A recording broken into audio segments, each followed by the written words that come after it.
The last thing you guys are going to do today are these red slides where you guys are going to do your own research about jobs that you might want one day so you can see how your budget and savings will look with jobs you actually might want.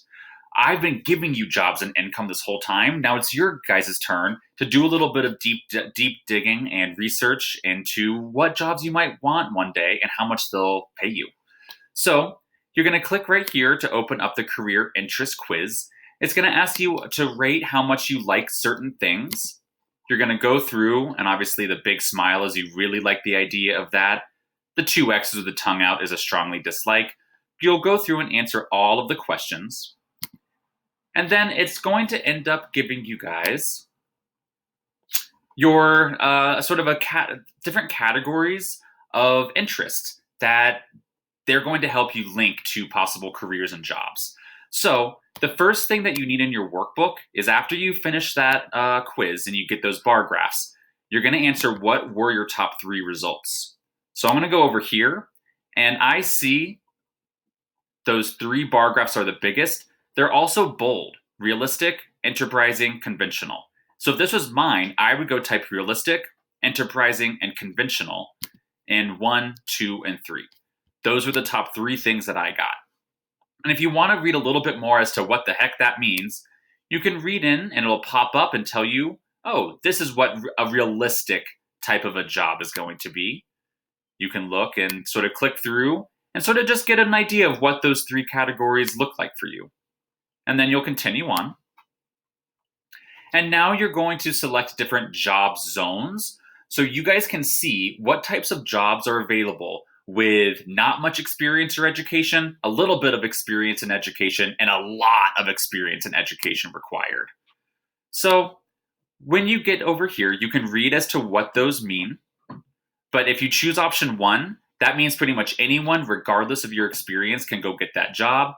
If you do number 2, you need some job experience or training. 3 is medium. 4 is there's a lot expected. 5, there's a lot of training and expertise you need before they would hire you for that job. And you guys can sort of play around. Like maybe you want to look at job zone 1s where there's little or no preparation needed. You don't need a lot of experience or education. And you'll hit next again. And it's going to give you all sorts of jobs connected to your interests. But these are going to be jobs that require little or no job prep. If you don't like these jobs, you guys can always go back and switch to maybe, let's look at job 3s, where you do need some medium preparation.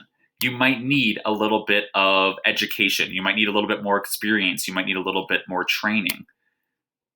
So you guys can click sort of back and forward to change up the zones. And you'll see there's a whole bunch of different jobs now, because there are different jobs out there that require a lot of education and experience, but there are lots of jobs that don't require much at all. So after you guys sort of are clicking through and you maybe find one that you like, you're going to click into that job. You'll type that job over into your PowerPoint as the first one. Then you need to go grab the average annual salary for that job. If you scroll down, it's going to be that number at the top of this little graph.